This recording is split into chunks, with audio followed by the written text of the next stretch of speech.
Bom, pessoal, encerrando aqui a parte teórica da controle de qualidade, né, então a gente vai ver esse procedimento, né, DIA, detecção, identificação e adaptação, né, que é o procedimento aí proposto, né, considerando ali o teste global e o data snooping para identificação de outliers, né, e adaptação do modelo. Bom, então esse procedimento ele funciona, né, nessa ordem, né? Tem um detector, depois um identificador e depois, né, um adaptador, vamos assim dizer, né? A primeira etapa, né, detecção, ela é feita pelo teste global do ajustamento, né? Então aquele teste global que a gente já viu. Teste global unicaudal, né, mais poderoso. Enfim, a gente está interessado aqui na detecção para fins de identificação posteriormente, né? Não é investigado o modelo estocástico, enfim. Então, é o teste global do ajustamento, né? A um determinado nível de significância alfa. Tá? Bom, se o teste global passar, a hipótese nula é aceita, né? Então, assume-se ali que só há erros de natureza aleatória, normalmente distribuídos nas observações, e o procedimento DIA se encerra. Se o teste global falhar, né, hipótese nula rejeitada, né, lembrando que a gente não tem uma hipótese alternativa especificada, né, no teste global, e descartadas, né, todas as demais causas que podem resultar na falha do global, né, como o modelo estocástico inadequado, né, erros sistemáticos, erros nas injunções, erro numérico de cálculo, né, enfim, mau condicionamento do sistema, enfim. Descartadas todas essas outras causas, né, e assumindo que o teste global falhou por causa de outliers nas observações, né, erros grosseiros no caso, né, como sinônimos, enfim, aí entra a próxima etapa, que é a identificação. Tá? Aí na identificação, lembrando, né, o teste global apenas detecta, né, ajustamento aceito sim ou não, né? Quem faz a identificação é o data snooping, né?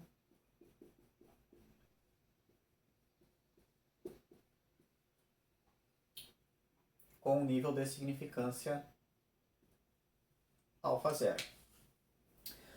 Bom, aí é aplicado o data snooping. Lembrando, né, o data snooping, ao contrário do global, ele tem hipótese alternativa. E mais ainda, né, ele não tem uma hipótese alternativa, ele tem N hipóteses alternativas, né? Uma para cada observação, porque cada observação é testada individualmente, né? Como suspeita de estar contaminada por erro grosseiro. Então o data snooping vai ser aplicado, né? E se todas as estatísticas de teste do data snooping WI das observações forem inferiores em módulo ao valor crítico, não foi identificado nenhum outlier nas observações, né? O que acabaria contradizendo ali né, o teste global. Enfim,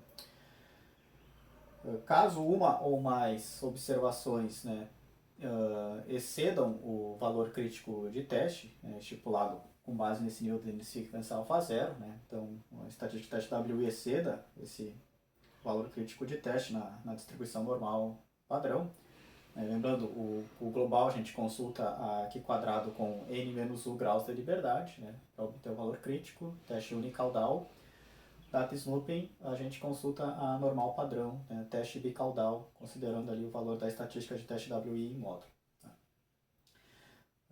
Enfim, caso uma ou mais observações excedam esse valor crítico, né, a sua estatística de teste WI exceda o valor crítico, a única observação suspeita de estar contaminada por erro grosseiro, né, de ser um outlier, será aquela em que a estatística teste WI é máxima. Tá? Então a gente pega apenas o WI máximo e verifica se excedeu o valor crítico. Se excedeu, essa observação é identificada como outlier, tá? Como erro grosseiro no caso, né? E aí vem a terceira etapa, então, né? Após a identificação, lembrando, a gente só vai identificar uma observação, vem o procedimento de adaptação.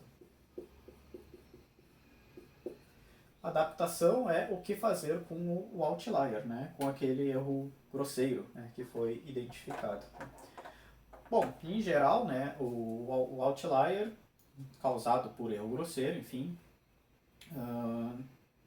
ele não respeita a suposição da nossa hipótese nula, erros aleatórios normalmente distribuídos, né? Se a gente for lembrar da hipótese alternativa do data snoop lá na esperança matemática do vetor L, tem ali o modelo da média deslocada, né? Tem o modelo de erro ali CI nabla I, contaminando aquela observação.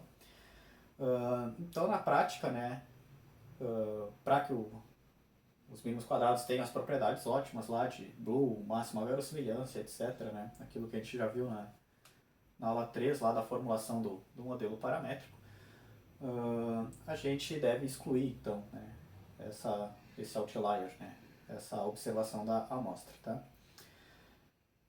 Excluir a observação ou parametrizar, né, esse outlier, né, essa magnitude nabla I, pelo ajustamento da hipótese alternativa, né, como eu já comentei ali no caso do data snoop, né, dá o mesmo resultado, sabe? Então, tanto faz, né? Em termos práticos, vai se ter o mesmo resultado. Aquela observação não contribui mais para o modelo, tá? Ela não tem mais influência nos parâmetros ajustados, no ajustamento. Ela perdeu toda a sua redundância ali, né? A partir do momento que a gente trata ela como um outlier mesmo, né? E não como uma observação normal, vamos assim dizer, né? Que faz parte ali do processo de ajustamento, né? Bom, tem casos muito específicos em que o procedimento de adaptação não vai conduzir a essa exclusão, né, da observação identificada. Né? Por exemplo, vamos supor que tenha havido não um erro grosseiro ali né, no valor observado, mas sim no sinal daquela observação. Né? Vamos supor ali que a observação tinha um sinal negativo, mas isso foi omitido. Hoje em dia, com o processo de automação, né, da coleta e processamento dos dados, né, claro, cada vez mais difícil que isso ocorra, mas vamos supor que, enfim, ocorreu algo nesse sentido, né? Foi omitido ali o sinal negativo de uma observação. Nesse caso, o valor dela, né, não é um erro grosseiro, por assim dizer, né? Ela não é um outlier nesse sentido, mas de qualquer forma houve uma falha ali, né, que a gente pode chamar de um erro grosseiro, que foi a omissão do sinal. Mas uma vez identificado isso, né, faltou o sinal negativo aqui, aí essa observação não precisa ser excluída, né? Claro, a gente vai ter uma outra amostra, porque a gente mudou o sinal daquela observação, vamos ter um novo ajustamento, novos resíduos, novas estatísticas de teste, enfim. Mas aquela observação na próxima rodada pode ser de fato recuperada, né? Pode ser ali mantida no modelo, apenas corrigindo o seu sinal, tá? Seria um exemplo, né, de um processo de adaptação aí que não conduziu à exclusão do outlier identificado, né? Bastante raro de ocorrer, né? Mas enfim, então, terceira etapa, adaptação. Uma vez que a gente adaptou o nosso modelo, né, a gente adaptou o nosso modelo matemático, e seja excluindo a observação identificada, seja alterando o seu sinal, enfim, o processo dia vai para a sua segunda rodada. Né? Então, a gente vai ter modelo adaptado, né? Então, novo ajustamento, novos resíduos. Com novos resíduos, a gente vai ter um novo resultado para o teste global. Né? Lembrando que a estatística do teste global é a soma ponderada do quadrado dos resíduos, né? V transposto WV. Né? Então vai nos fornecer um resultado único, né, para todo o ajustamento, né, para todo o vetor dos resíduos ali. É um detector, né, de inconsistências. E o data snooping, né, aí esse sim é um identificador, né, de inconsistência, porque cada observação tem a sua estatística de teste WI. Bom, então de forma geral é isso, né, é um processo iterativo de detecção, identificação e adaptação de erros, tá? Comentários gerais aqui sobre o dia, né? Então nós, né, quando eu digo nós, o nosso grupo de pesquisa, né, a gente particularmente a gente não adota o procedimento dia, tá? Porque o teste global pode passar, mas haver outliers nos dados, né? Sejam normalmente, né, uma mero acaso da distribuição normal, enfim, erro aleatório, né, que excedeu ali o nosso valor crítico especificado dentro da normal, né, seja erro grosseiro, enfim, o que for. Tá.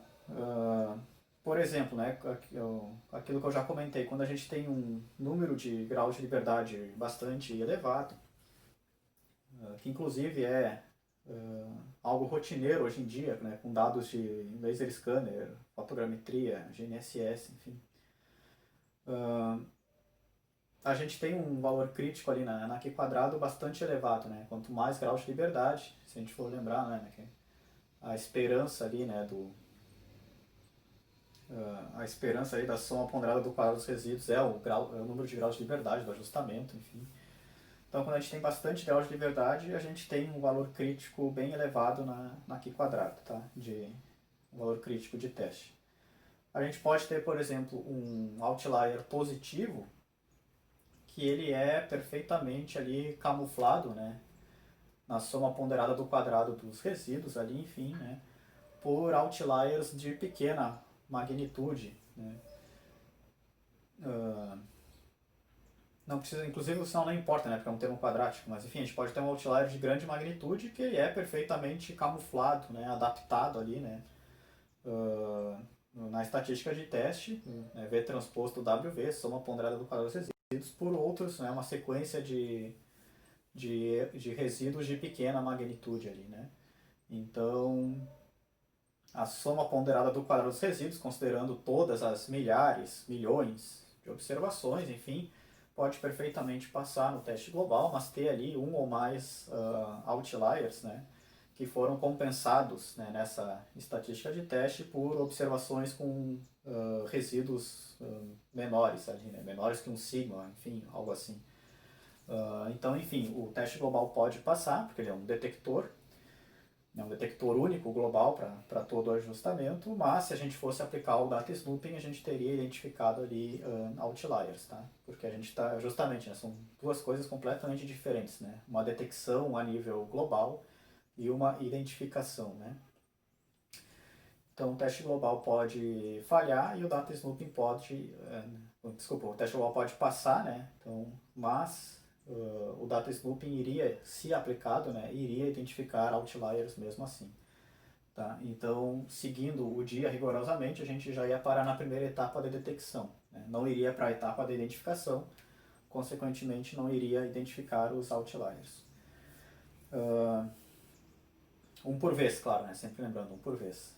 Mas enfim. E outra situação é justamente, né, quando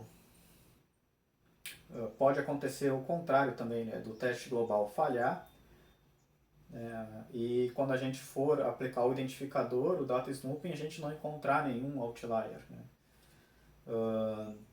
Seja por limitações do data snooping, identificar outliers, aí tudo bem, aí não é uma particularidade do dia, né? É uma particularidade do data snooping mesmo, né?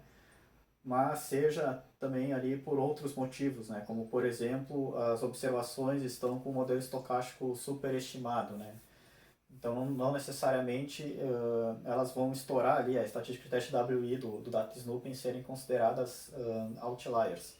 Mas na média, como um todo, né, os seus resíduos estão ali um pouco maiores, né, do que o esperado, né? Por exemplo, vamos supor que a gente tenha baixa redundância, né? Então a gente tem ali um valor crítico na distribuição Q quadrado ali, né, para o teste global relativamente baixo, né?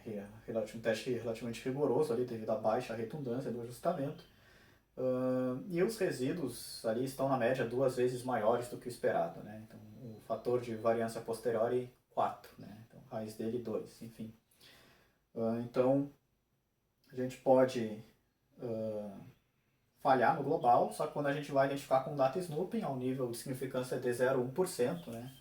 Então, estatísticas de teste WI lá no 3,29, enfim, todas elas acabam passando, né? Nenhuma delas está ali excedendo ali os 3,29 sigmas, né? Então, mas todas elas estão ali, sei lá, na casa do 2 ponto alguma coisa. Então é um exemplo, né, onde o teste global falha, mas o data snooping não identifica, né? Porque aqui não é outlier, né? Aqui é erro no modelo estocástico. Então, enfim, são finalidades diferentes, né? Detecção de erros no modelo como um todo, né? Seja outliers ou não, teste global, seja identificação específica de outliers, né? Um outlier por vez, que é o data snooping. Mas de qualquer forma, enfim, é um procedimento bastante adotado aí, né, na literatura, né, o procedimento DIA. Outra questão é o nível de significância dos testes aqui, tá? Então, como a gente está condicionando, né, o resultado de um teste à aplicação do outro, né? Então a gente aplica o data snooping se o global falha, né? Então, esses níveis de significância não poderiam ser escolhidos arbitrariamente, né, de modo arbitrário. Então, o que é feito geralmente? Né? A gente tem uma relação aqui entre os níveis de significância, tá, dada por essa expressão. Então, o nível de significância do teste global depende, alfa, né, depende do nível de significância do data snooping, alfa 0 e vice-versa. Tá? N aqui é o número de observações. Tá? Então, por exemplo, ou eu arbitro um nível de significância para o global, como por exemplo, né, alfa 0,05, 5%, e encontro o nível de significância do data snooping correspondente, né, alfa 0, ou vice-versa, né, ou eu arbitro um nível de significância para o data snooping, por exemplo, 0,1%, e encontro o nível de significância do teste global alfa, né, então por meio dessa expressão. Tá? Para uma amostra relativamente pequena, para N mais ou menos ali da ordem de 30, tá? Isso aqui poderia ser aproximado, né, pela chamada desigualdade de Bonferroni, né, tá? Onde o nível de significância do teste global, né, alfa, valeria aproximadamente, né, N vezes o nível de significância do data snooping, tá? Alfa 0. Então, por exemplo, né, se eu tenho 0,1% aqui e tenho 15 observações, né, aí o alfa do global seria 1,5%, né, não seria o 5%, por exemplo. Né. Já se eu tenho aqui 0,1% e aqui 30%, né, então 3%. Né, e assim, mal poderia ter um valor bem elevado aqui também. Mas daí nesse caso não seria um valor bem elevado TN, desculpa, mas daí nesse caso não seria recomendado aplicar essa aproximação do Bonferroni, né, e sim essa expressão um pouco mais genérica. Mas de qualquer forma, ambas, né, possuem uma limitação, né, porque elas são uma expressão simplificada, partindo do pressuposto que não há correlação entre as estatísticas de teste do data snooping, né, ou seja, que um teste é completamente independente do outro ali, né, as hipóteses alternativas do data snooping. E na prática não são, né.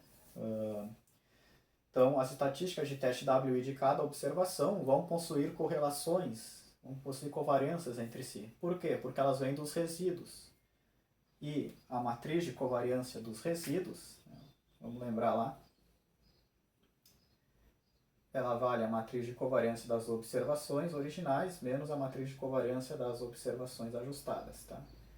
Então, ela vale a matriz de covariância das observações originais menos a matriz A, que multiplica a matriz de covariância dos parâmetros, né? A transposto WA, menos 1, vezes a matriz A transposta. gente viu isso na aula 3 lá, né? Na propagação de covariâncias do modelo paramétrico. Então, enfim, mesmo que essa matriz seja diagonal, né? Consequentemente a peso seja diagonal, a matriz A não é uma matriz quadrada, né? Muito menos diagonal, enfim. Então, essa expressão vai resultar aqui, né, em correlações não nulas para os resíduos, né? Não vai, a nossa matriz de covariância dos resíduos não será uma matriz diagonal. A matriz A aqui vai, e eventualmente também, né, a matriz de covariância das observações, quando não diagonal, vai produzir correlações nos resíduos. Correlação nos resíduos, correlação nas estatísticas de teste WI, tá? Que não é levado em conta por meio dessas expressões, tá? Então, isso aqui é aproximações aqui, né, que a gente faz, tá? Quando a gente quer relacionar o nível de significância de um teste com o de outro, tá? Essa expressão também seria válida para o data snooping, né, pensando no teste de uma única observação, alfa zero, e o nível de significância, né, desse teste individual, local, de uma observação, e o nível de significância do data snooping como um todo, né, do data snooping global, vamos assim dizer, né. Então aqui a gente só transformaria para alfa 0, 0, tá?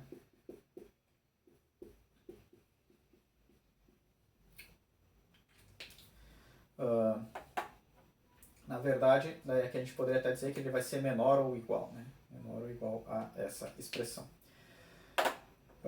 Então aqui também a gente poderia, por exemplo, eu não quero controlar o nível de significância do teste individual, porque eu já sei, né, que na prática eu vou fazer um teste de múltiplas hipóteses alternativas, né? Então eu quero controlar o meu nível de significância do data snooping como um todo ali, né? Das múltiplas hipóteses alternativas, né? Do meu WI máximo, né? E não do WI individual de cada observação. Porque eu não vou testar somente aquela observação, tá? Então eu poderia fazer o contrário. Então é claro, né? 0,1% de nível de significância para as N hipóteses alternativas, eu estaria sendo muito rigoroso, né?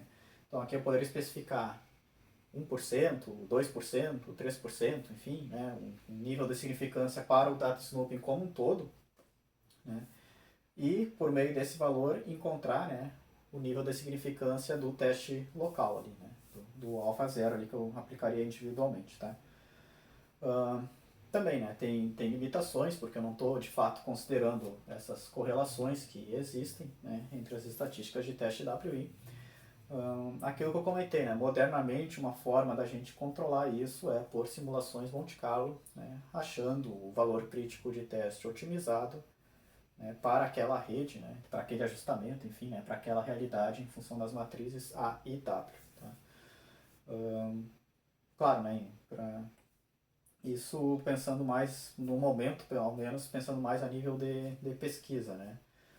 Na prática, os softwares, enfim, que a gente vai utilizar, a gente vai ter que recair nessas aproximações, né? Constar um valor crítico na normal padrão, né? e etc. Mas aqui é uma limitação, né, do data snooping pensando como um teste aí que ele é multidimensional, né? Múltiplas hipóteses alternativas. Tá? Bom, por que o data snooping, né? Então, também a gente poderia aplicar, tem um outro teste bastante famoso para a identificação de outliers, que é o teste TAL, né? Proposto pelo geodesista americano Alan Pope, né? Em 76, né? Um pouco depois do Bard ali. Ele também é um teste para a identificação de outliers, né? Assim como o data snooping original. E por que não adotar o teste tal, então, né? Então, o teste tal, primeiro, né, ele considera ali o fator de variância a posteriori das observações, né? Então, como a gente vai ver em exemplos numéricos, né, quando há outliers, né, o fator de variância a posteriori acaba sendo contaminado, né, inevitavelmente.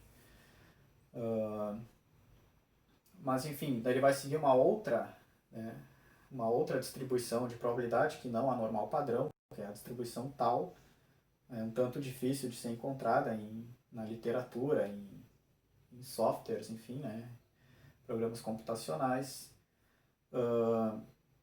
Tem artigos que mostram que o data snooping é mais eficiente que o teste tal de uma forma geral, né? O data snooping tem uma teoria de confiabilidade sólida por trás, né, que é o que a gente vê na próxima aula. E o teste tal, um artigo do professor Baselga, né, em 2007, ele mostra que o teste tal apresenta limitações quando as observações são correlacionadas. Tá? Ou seja, né, quando a gente tem aqui matrizes de covariância para as observações não diagonais, né? Como é o caso do que acontece no GNSS, por exemplo. Né? Então, já o data snooping formulado, né, daquela forma geral lá, ele tem uma expressão, né, uma estatística SWI que é válida para observações correlacionadas ou não, enfim. Então ele é menos limitado nesse aspecto também. Então, por esse motivo, né, aqui a gente vai adotar o data snooping ao invés do teste tal. Mas o teste tal é muito implementado nos softwares aí, tá? Então, softwares GNSS, por exemplo, né? Então, o teste tal é bastante famoso e bastante adotado aí também. E claro, né, se a gente for lembrar da nossa hipótese alternativa no caso geral ali, como a gente viu, né,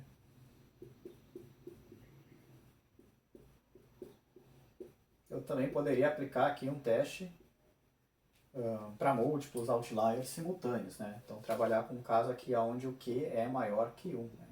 Contrário do data snooping. Enfim. Quando eu quero erros sistemáticos, algo nesse sentido, né, eu posso usar essa expressão geral aqui.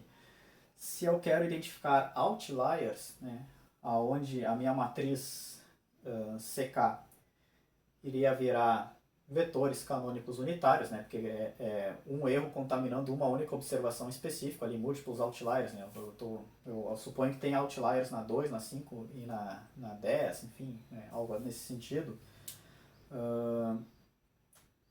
Nesse caso, talvez, né, o data snooping seja de fato mais eficiente. Por quê? Porque deve ser mais fácil a gente identificar um outlier apenas do que tentar identificar dois, né, de forma simultânea, ou três, né, assim por diante. Então, se a gente aplica esse modelo de erro somente para outliers, né, erros grosseiros, né, onde a nossa matriz CK aqui vira vetores canônicos unitários, enfim. Então, nesse caso, talvez aplicar o data snooping iterativo, né, um outlier por vez, seja uma estratégia mais eficiente. Além disso, né, o data snooping ele tem uma vantagem que a gente não precisa definir o valor de outliers que está contaminando as observações, né? Porque na prática a gente não sabe quanto que vale o que aqui.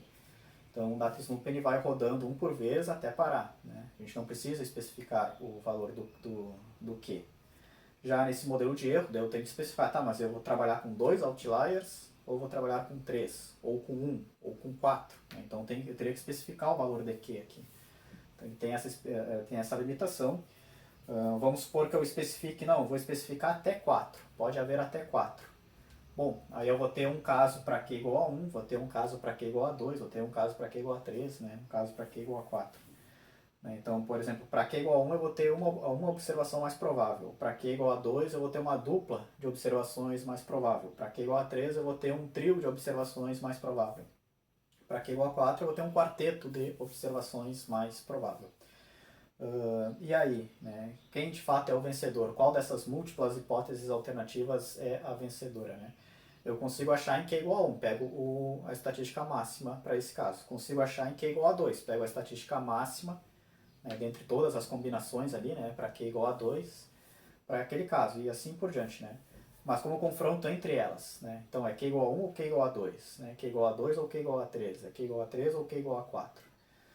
Né? Então, enfim, o teste para múltiplos, né, o problema começa a ficar ainda maior, que eu tenho múltiplas hipóteses alternativas para cada valor de Q. Eu tenho que especificar o valor de Q e ainda confrontar entre diferentes valores de Q. Né? Ao contrário do data snooping. Tá? Enfim, aí tem procedimentos alternativos aí, né? A ciência vai avançando. Então, por exemplo, o Lehman ele propõe aqui uma maneira da gente verificar pelo p-valor, né? Pelo p-value, com qual dessas a gente iria ficar, né? Então vamos pensar aqui. Para Q igual a 2, né, a gente já tem a nossa estatística máxima lá. E para Q igual a 3 também. Né? A gente já identificou a nossa estatística máxima. Aqui está o valor crítico de teste, né? Para Q igual a 2. E aqui está o valor crítico de teste para Q igual a 3, tá? E aí a gente tem a nossa estatística de teste calculada máxima, né? Vamos chamar aqui de TQ máximo. E aqui também, TQ máximo. Aí a gente analisaria o chamado p-valor, o p-value, né? Que é justamente essa área à direita na distribuição, né, da estatística de teste calculada e não do valor crítico, tá? A que tiver menor valor, né, menor p-value, é aquela que mais estourou, né? Então é aquela que está mais longe, né, da nossa suposição. Então é aquela que seria selecionada.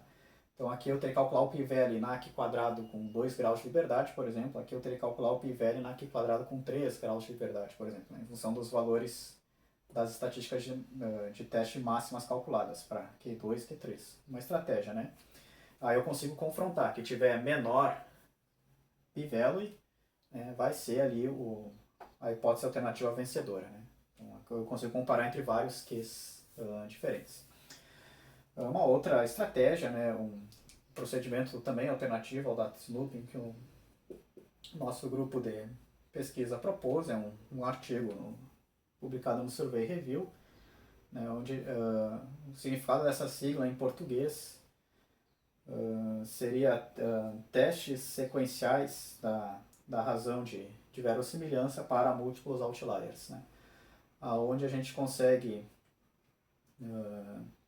de modo usando a mesma família de testes generalizada da razão de verossimilhança, né, mas com uma estratégia diferente, alternativa ao data snooping, a gente conseguiria identificar múltiplos outliers, tá? Especificando apenas um valor máximo ali, né, pro Q. Então a rede vai testar até aquele valor Q máximo, que vai ser definido em função da redundância da rede, né, da capacidade da rede de identificar erros grosseiros, tá? Isso vai ficar mais claro uns exemplos, né, que a gente vai ver do data snooping, né, que a rede vai ter uma limitação ali em identificar erros, tá? Mas enfim, então existem abordagens alternativas, né, além do dia, além do data snooping iterativo aqui, né. Uma falta de tempo, enfim, né, não ser o objetivo aqui dessa disciplina, a gente vai focar especificamente no teste global e no data snooping, né. Embora nos exemplos a gente não vai aplicar eles, né, dessa forma, né. Então, quando a gente estiver interessado no modelo estocástico, por exemplo, a gente vai analisar o global, né, e quando a gente está interessado em identificar outliers, a gente vai usar o data snooping iterativo, tá? Mas não necessariamente, né, nessa forma sequencial, né, do dia, detecção, identificação e adaptação. Enfim, de forma geral é isso, né? O controle de qualidade é um dos temas mais pesquisados aí na área da geodésia, né? É um mundo à parte, tá? Independente da estratégia que a gente escolher, né? É importante a gente fazer essa etapa, né? Fazer o controle de qualidade dos dados para buscar ali, enfim, se certificar com o nível de risco que a gente está assumindo, né, os níveis de probabilidade que nós estamos assumindo, que as nossas suposições são verdadeiras, né. Então ali que o nosso modelo ali está de fato adequado, né, à realidade física, né. Nosso ajustamento está fornecendo resultados coerentes com a realidade, de fato ali. Então, controle de qualidade de forma resumida, né, é isso, né. Então a gente investiga os resíduos para fazer inferências, né, sobre a nossa realidade. Claro, né, a gente vai sempre trabalhar com o conceito de probabilidade, então sempre vão existir níveis de risco que a gente está assumindo, né, erros de decisão, né, que a gente pode cometer ao seguir essa abordagem. Mas é uma etapa fundamental aí do processo de ajustamento como um todo, né? Controle de qualidade dos resultados. E quem tiver interesse, né? Aí existe um mundo à parte aqui. Então, Aqui, no caso, o conteúdo mais recomendado é artigos científicos mesmo, né? Porque para ver o que tá acontecendo, né? O que o pessoal está propondo de novo, enfim, descobertas, né? Os livros vão ficar no mais básico mesmo, né? Então, livros em geral vão ficar aqui no mais básico, que é isso que eu apresentei aqui, né? Teste global, data slooping, né? Talvez o teste tal, enfim, né? O dia, né? Mas não vão ter essas discussões mais abrangentes, né? Que a ciência vem sempre propondo, né? Dentro desse tema de pesquisa em específico, controle de qualidade em geodésia. Bom, acredito que seja isso mesmo. E aí vamos ver agora então alguns exemplos de aplicações.